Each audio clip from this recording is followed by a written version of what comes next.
May 19, 1919, Samsun, Black Sea coast of Anatolia. Mustafa Kemal steps off the Bandurma ferry and places his boots on wet wooden planks. The air smells of salt and defeat. Behind him lies an empire that has collapsed under its own weight. Ahead of him stands a country that does not yet exist. He pauses for a moment, not because he is unsure, but because he understands the cost of what he is about to do. He is 38 years old, a general without an army, an officer officially sent to restore order, but in truth arriving to ignite rebellion. The Ottoman Empire has just lost the First World War, its lands are occupied, its capital controlled by foreign powers. British soldiers patrol Istanbul, French flags hang in southern cities, Greek troops are preparing to land in Izmir.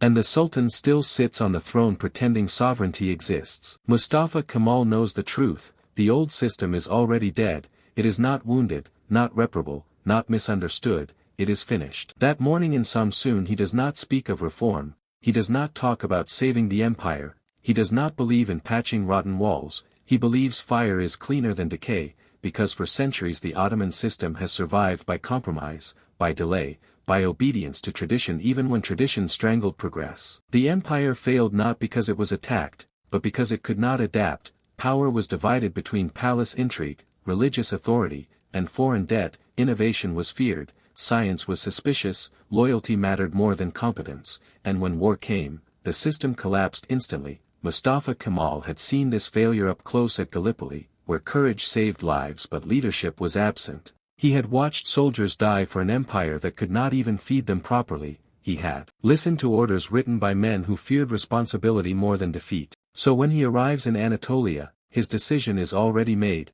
He will not fix the Sultanate, he will erase it. He will not modernize the Caliphate, he will separate religion from state entirely. He will not negotiate with occupation forces as a subject, he will fight them as a founder. Across Anatolia he gathers officers, teachers, farmers, exhausted men with nothing left to lose. He speaks plainly, he tells them the truth. Independence will not come from mercy, it will come from resistance, and the price will be blood. Villages burn, supply lines fail, families starve, but the movement grows because it offers something the empire never did, a future. By 1920, Ankara becomes the center of rebellion, a dusty town replacing a decaying capital. Laws are written by men who believe sovereignty belongs to the nation, not to a divine throne. Each decision cuts another thread tying the past to the present. When the Sultan signs away the country under foreign pressure, Mustafa Kemal does not protest. He understands this act proves his point, the old system will always choose survival over dignity. After victory against invading forces, the most radical decision follows.